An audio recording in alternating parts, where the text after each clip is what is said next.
Have you ever wanted to learn more about the fascinating greater prairie chicken?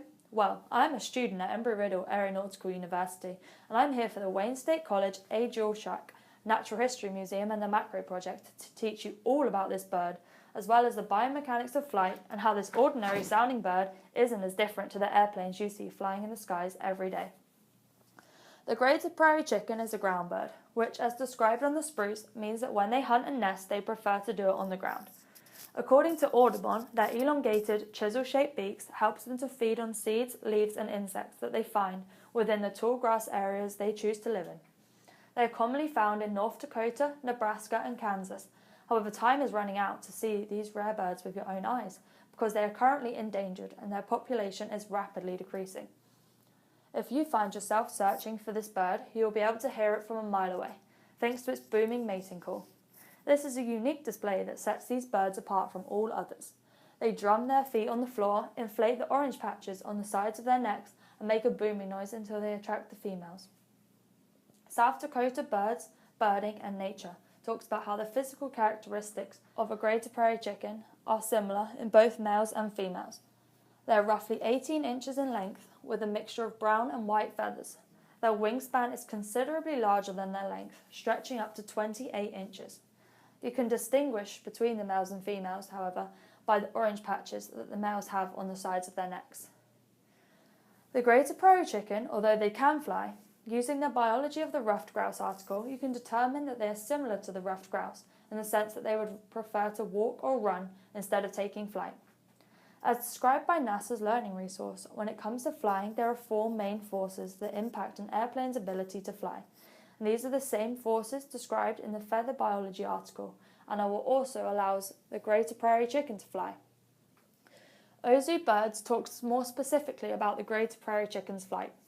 When taking off, the greater prairie chicken beats its wings noisily and rapidly, using its powerful pectoral muscles. Their wings are short, broad and cupped, which allows them to have a quick takeoff. Thrust is the force that is created by this action and is what moves the birds forwards. The wings are an airfoil. This means that they have a downward curving surface, and combined with airflow creates lift. This is the force that allows the bird to remain in the air during flight. Once in flight, the greater prairie chicken's rectrices found in its tail are used to steer it and change direction. Drag is what slows the birds down and acts in the opposite direction to the bird's movement. The greater prairie chicken is not particularly streamlined because of its feathers and its more rounded shape, meaning that when air moves over it, a lot of friction is produced and the bird slows down. Weight is caused by a combination of gravity and the bird's body weight. It's the downward force acting on the bird. Using a description on Global Gyro, the flight of a greater prairie chicken can be greatly likened to that of a gyrocopter. The gyrocopter uses its propellers to generate lift, just as the greater prairie chicken uses its wings. Also, like the greater prairie chicken, it has a quick takeoff, and once in flight, they have the ability to glide through the air without constantly needing to use its propellers, a technique that the greater prairie chicken also uses. The video on your screen now was provided to us by Widescreen Archive, and it makes it possible for us to observe the landing style of the greater prairie chicken. When it comes to landing, as you can see, the greater prairie chicken makes its body upright and leans backwards. They make the surface area of their wings as large as possible and flap them rapidly until they come to a stop back on the ground. Well, there you have it.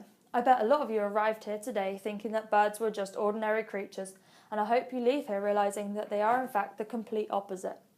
Time may be running out to see the remarkable greater prairie chicken up close, so grab your binoculars and go out and see them before it's too late.